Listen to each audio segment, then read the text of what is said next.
Bueno, pues buenas tardes. Quería aprovechar que hemos terminado precisamente hace una hora con los trabajos de la ponencia de la Ley de Cambio Climático para hacer una valoración desde nuestro grupo de Unidas Podemos sobre la situación de la Ley de Cambio Climático en el momento actual.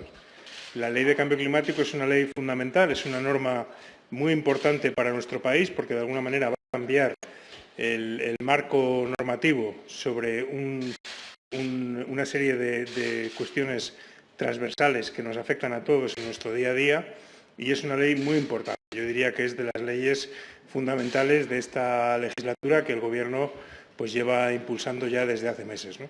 Entonces creo que es muy importante el marcar el final de la ponencia y hacer un análisis de dónde estamos. También teniendo en cuenta que todavía no es el final del camino, que queda la última parte del recorrido, que es que la ley vaya a comisión y finalmente, una vez aprobada en la comisión, que vaya al Senado, ¿no? En todo caso, sí que es, creo, necesario pues, valorar los avances que se han producido en este proceso, porque creo que la ley hoy es mejor que la ley que llegó al Congreso. Por lo tanto, durante este proceso, durante estos meses, hemos mejorado sustancialmente el contenido de la ley, tanto en ambición como en eficacia de la misma. Hay que agradecer, en este sentido, el trabajo que han realizado, desde luego, el Grupo Socialista y el Grupo Unidas Podemos, pero también grupos que han apoyado las modificaciones, fundamentalmente EH Bildu, Esquerra Republicana, el PNV y Teruel Existe en representación del Grupo Mixto. Estos han sido los grupos que han mantenido un apoyo sostenido a la ley durante el proceso en el que ha seguido la ponencia.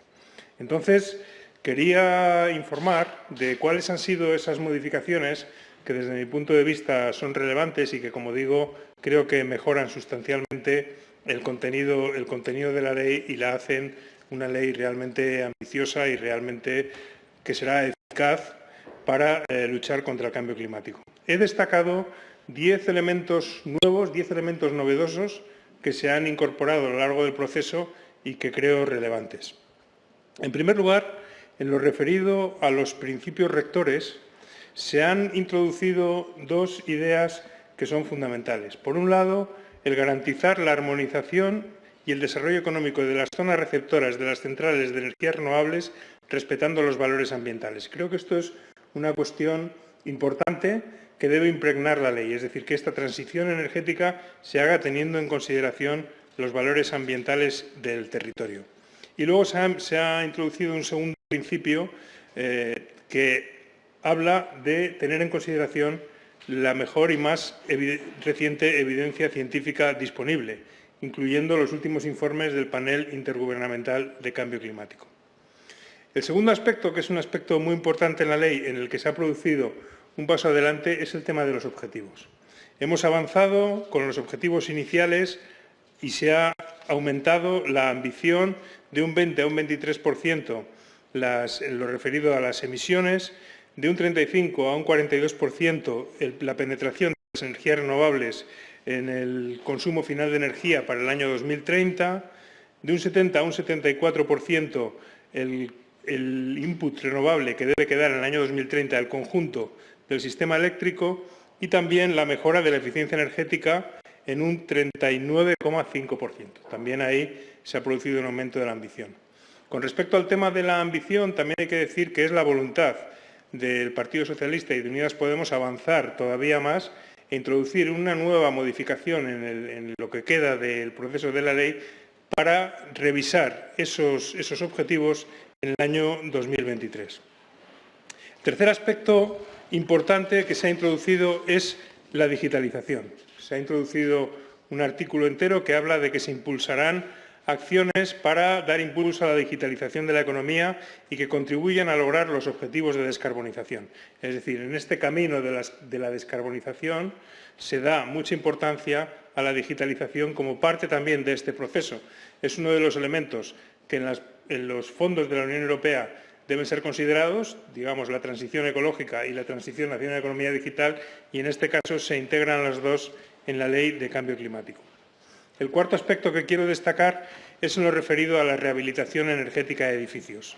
Se han introducido nuevos artículos que lo que hacen es reforzar, fortalecer, impulsar ese impulso a la rehabilitación energética de edificios, que es uno de los elementos que generará más empleo, es uno de los mayores yacimientos de empleo y además puede generar importantes reducciones en las emisiones de dióxido de carbono. Por lo tanto, reforzar ese proceso de rehabilitación es otro de los factores a tener en consideración y que hemos introducido a lo largo de los trabajos de la ponencia.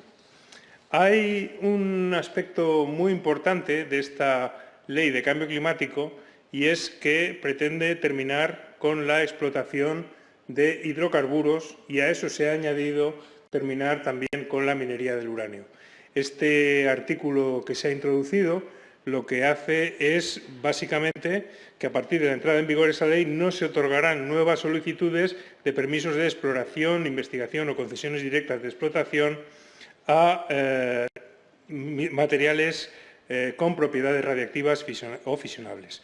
Creo que esto es un elemento también muy importante porque una de las cuestiones que marca la ley en esa transición energética es el progresivo final de la dependencia nuclear y de la dependencia fósil para pasar a una economía basada al 100% en las energías renovables. Entonces, es el que a la finalización en la extracción de hidrocarburos se sume el final de proyectos de minería de uranio, pues creemos que va directamente en esa línea y refuerzan y fortalecen mucho el contenido de la ley. Otro aspecto incluido trata de fortalecer, precisamente de reforzar esa prohibición de la explotación de hidrocarburos y en ese sentido se ha tratado de dejar muy claro que no se procederá a la admisión a trámite de cualquier solicitud de concesión de autorización de explotación de hidrocarburos. Creemos que esto termina con las especulaciones sobre algunos proyectos que, bueno, pues que pueden venir de atrás y que realmente tienen que terminar porque, como digo, insisto en ello, de lo que estamos hablando es de un cambio de paradigma. El aspecto siguiente que quiero destacar que hemos recogido es la introducción de la dieta alimentaria en la ley. Es decir, hay una constatación de que existe una vinculación entre el cambio climático y el consumo de determinados productos y en ese sentido introducimos la importancia de una alimentación de calidad en los pliegos de las cláusulas administrativas, de tal manera que la dieta alimentaria también esté considerada en la Ley de Cambio Climático. Aspecto número 8, muy importante, la consideración de los impactos del cambio climático en la salud pública. Este es un artículo, es una cuestión que no se había tenido en consideración y ahora mismo se ha introducido. Creemos que es muy importante, especialmente en el contexto en el que estamos, en el contexto de COVID, en las vinculaciones que ya sabemos por los informes científicos que el COVID tiene con la destrucción ambiental, pues los impactos que esa degradación ambiental y que ese cambio climático pueden tener en la salud pública, que se recojan también en esta Ley de Cambio Climático, ¿no?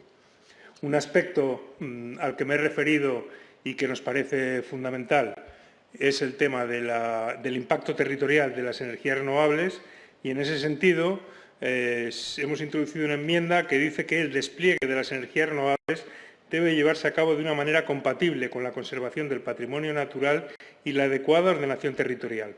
Para ello, perseguirá revertir parte de la riqueza que genera en el territorio para actuar su economía y combatir el declive demográfico.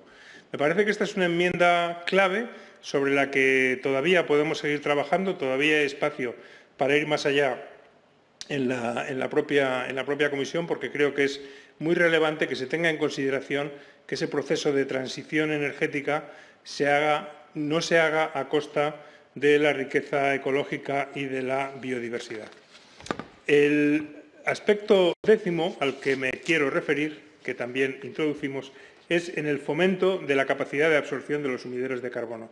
Básicamente, lo que hacemos en este caso es fortalecer la importancia de los bosques como sumideros de carbono, es decir, dar una importancia política a este aspecto de la política forestal. Los bosques como sumideros. Sabemos que hay dos grandes sumideros de carbono, que son los océanos y los bosques, y en ese sentido el reconocer la importancia de los bosques y favorecer políticas que vayan en el sentido de garantizar el aumento de la capacidad de absorción de estos sumideros nos parece que también es un tema relevante, ¿no? Por lo tanto, estas son cuestiones que se han ido introduciendo a lo largo del proceso de estas semanas y que, como digo, fortalecen radicalmente la importancia de esta ley, que además adquiere tres compromisos que son clave, ¿no?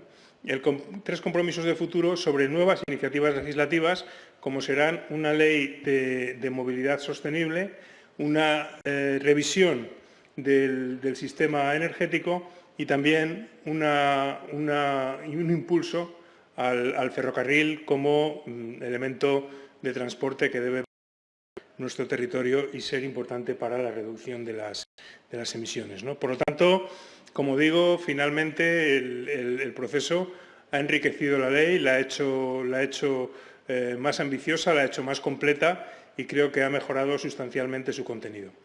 Ahora hemos llegado al final de la ponencia. Quedan las últimas semanas de negociaciones con los grupos. Esperamos que se puedan sumar más grupos al apoyo final a la ley y será debatida en comisión, pues probablemente después de Semana Santa. Así que, bueno, esto es lo que queríamos contarles, mostrar realmente felicitarnos a todos los grupos que hemos participado en este esfuerzo y, como digo, invitar al resto de grupos políticos a que se sumen a esta ley de cambio climático para que salga finalmente con el máximo consenso posible, ¿no? Pero bueno, la buena noticia, y con esto termino, es que la ley está en marcha, que hemos avanzado significativamente en las últimas semanas y que, bueno, pues estamos en condiciones de tener dentro de unas pocas semanas una ley de cambio climático en nuestro país, que es lo que realmente pues la sociedad civil, las organizaciones ecologistas, empresariales, es decir, que todo el mundo está reclamando desde hace ya demasiado tiempo. Así que, por mi parte, nada más. No sé si había alguna pregunta o, si no, aquí lo dejamos. Pregunta Pilar Araque, de Diario Público. Bajo el punto de vista de Unidas Podemos, ¿qué otros elementos están pendientes de introducir o podrían introducirse en comisión? ¿Para cuándo podría estar lista, más o menos?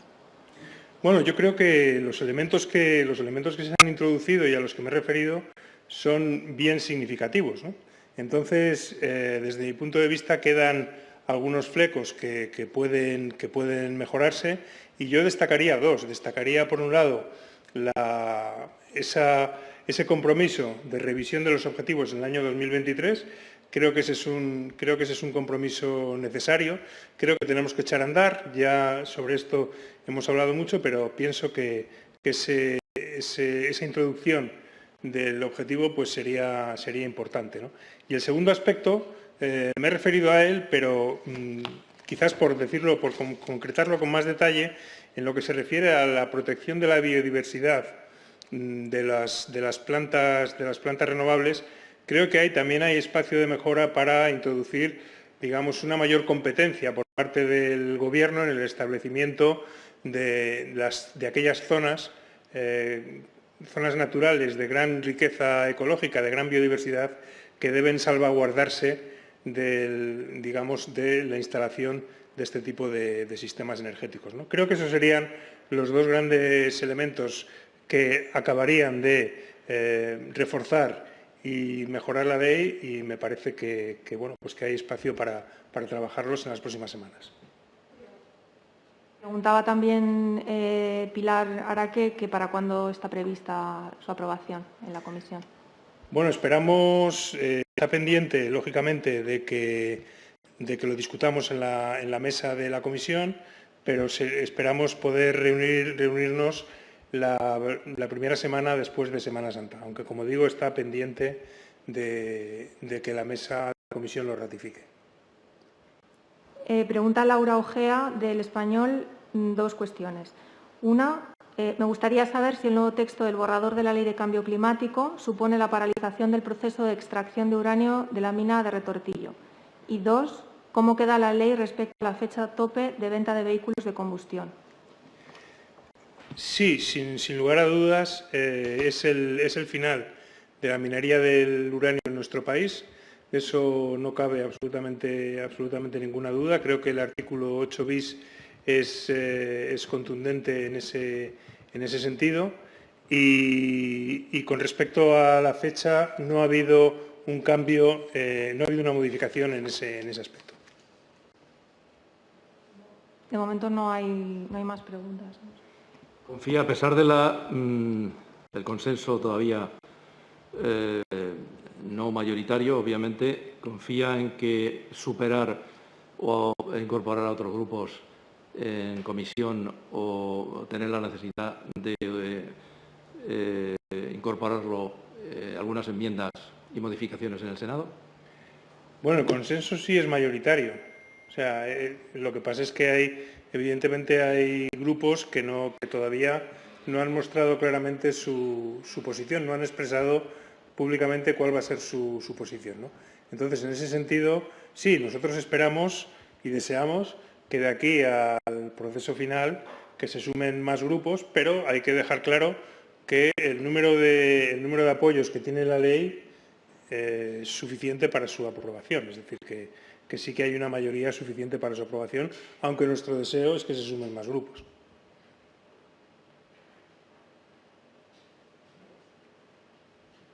Pues si no hay más preguntas, muchas gracias.